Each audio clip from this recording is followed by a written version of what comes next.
Free fall. Let us first perform one activity. Let us hold a small stone in the hand and identify the forces acting on the stone. Two forces are acting on this stone.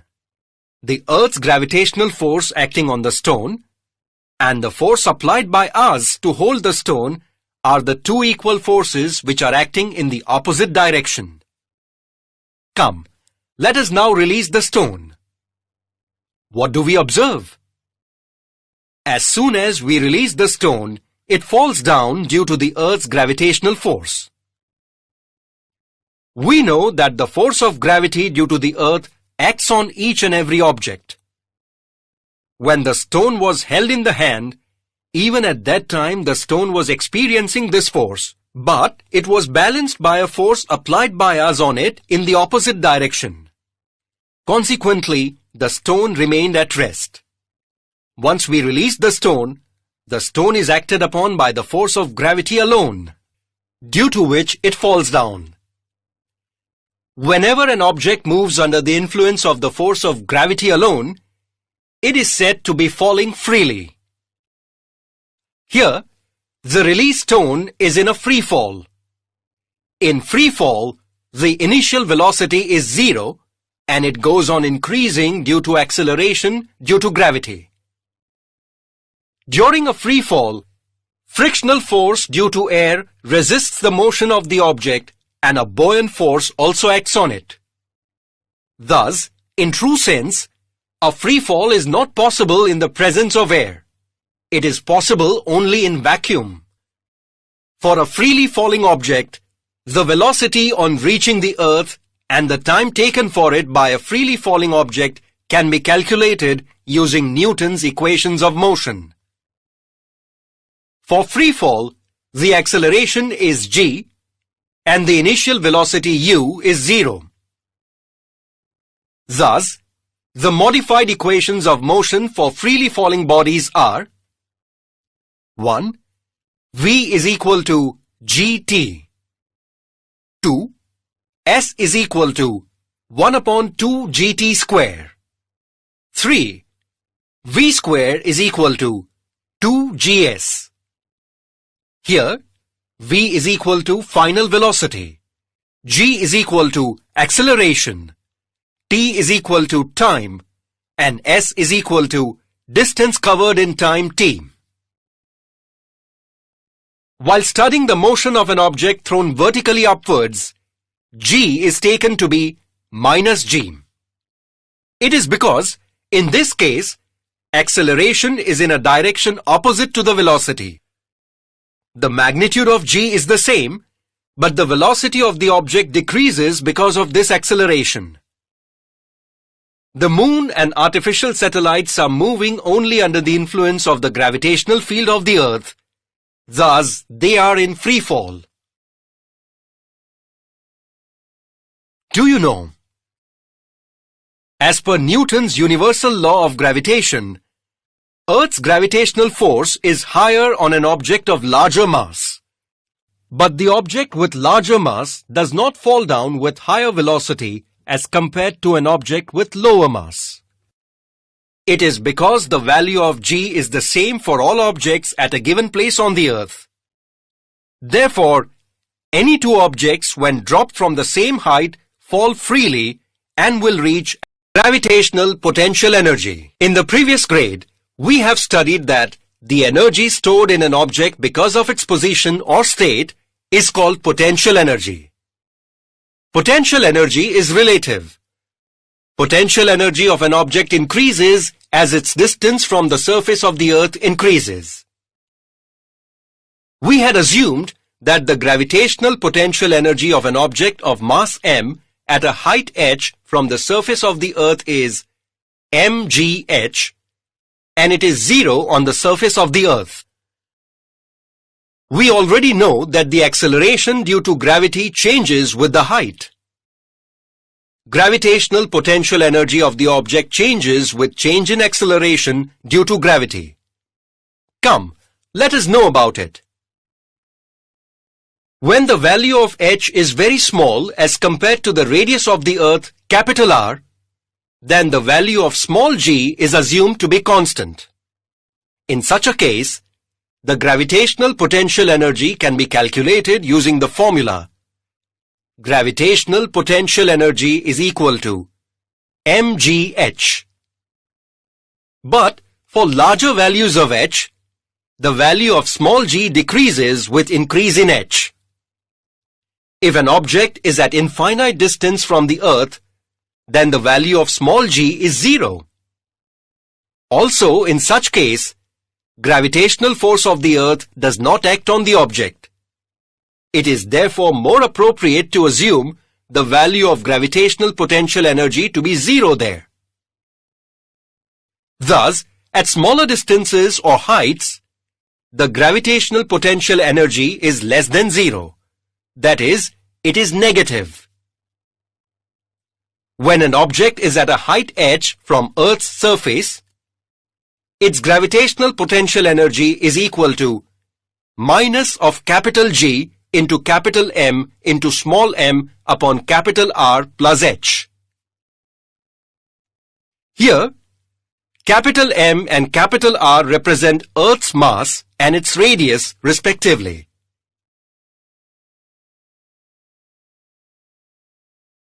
Escape velocity. When a ball is thrown vertically upwards, the velocity of the ball decreases. This happens because of the gravitation of the earth. We have seen that when the ball reaches to a certain height, its velocity becomes 0. After reaching a certain height, the velocity of the ball becomes 0 and the ball starts falling down. The maximum height attained by the ball depends upon the initial velocity of the ball. Its maximum height can be found out using Newton's third equation. The equation is v square is equal to u square plus 2as. Here, v is final velocity, u is initial velocity, a is acceleration, and s is the distance covered. The final velocity of the ball is 0 and the distance covered is the maximum height of the ball. Therefore, 0 is equal to u square plus 2 into minus g into s. Therefore, the maximum height of the ball is equal to s is equal to minus u square upon 2g. From this equation, we come to know that higher the initial velocity, the larger is the height reached by the ball. This is because higher the initial velocity of the ball, higher will be the opposition to the gravitational force of the earth and larger will be the height to which the ball can reach. The value of small g decreases as the height of the object from the surface of the earth increases. Thus, the force of pulling the ball downward decreases as the ball goes up. If we keep increasing the initial velocity of the ball, it will reach larger and larger heights, and above a particular value of initial velocity of the ball is able to overcome the downward pull by the earth and can escape the earth forever and will not fall back on the earth. This particular value of initial velocity is called escape velocity because an object thrown upwards with this velocity can escape the gravitational force of the earth. We can determine its value by using the law of conservation of energy. Let us find this out. Having an initial velocity equal to the escape velocity escapes the gravitational force of the earth. According to Newton's universal law of gravitation, the gravitational force being inversely proportional to the square of the distance becomes 0 only at infinite distance from the earth. This means that for the object to be free from the gravity of the earth, it has to reach infinite distance from the earth. That is, the object will come to rest at infinite distance and will stay there. Come, let us first determine the kinetic energy potential energy, and total energy for an object with mass m at a surface of the Earth and at an infinite distance from the Earth.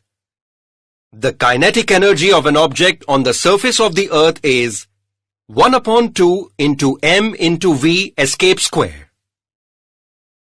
The potential energy of an object on the surface of the Earth is equal to minus capital G into capital M into small m upon capital R. The total energy of an object on the surface of the Earth, E1, is equal to kinetic energy plus potential energy.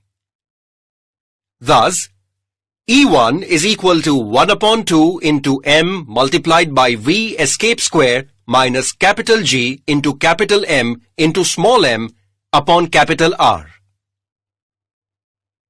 Similarly, the kinetic energy of the object at infinite distance is equal to 0. The potential energy of the object at infinite distance is equal to minus capital G into capital M into small m upon infinity is equal to 0. The total energy at infinite distance E2 is equal to kinetic energy plus potential energy. Thus, total energy E2 is equal to 0 plus 0 is equal to 0. From the principle of conservation of energy, E1 plus E2.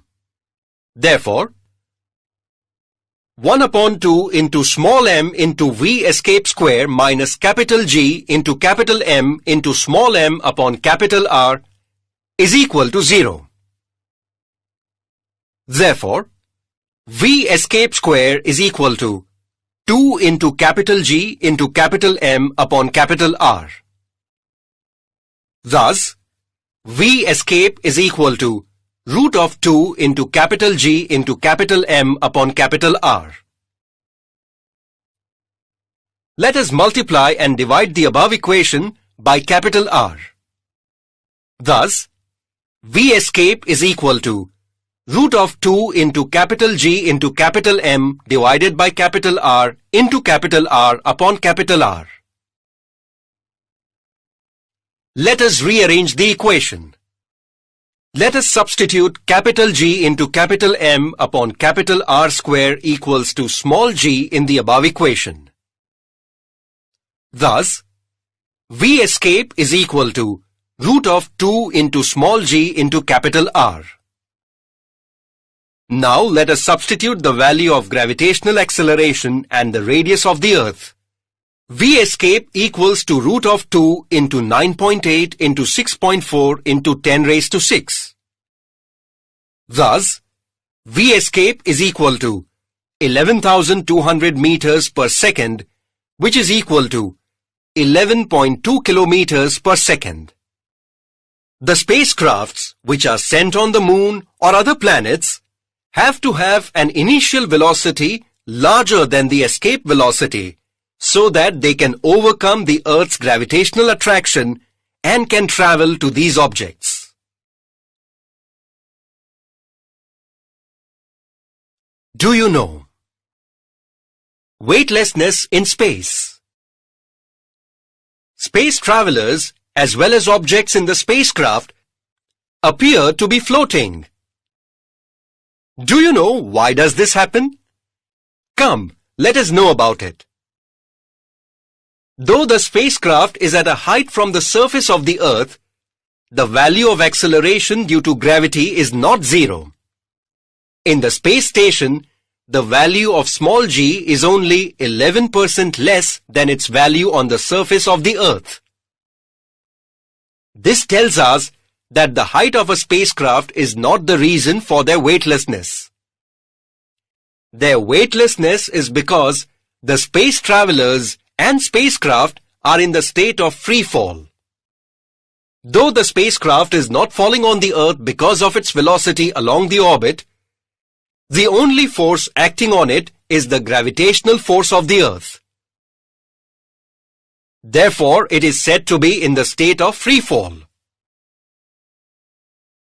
As the velocity of free fall does not depend on the properties of an object, the velocity of free fall is the same for the spacecraft, the travelers, and the objects in the craft.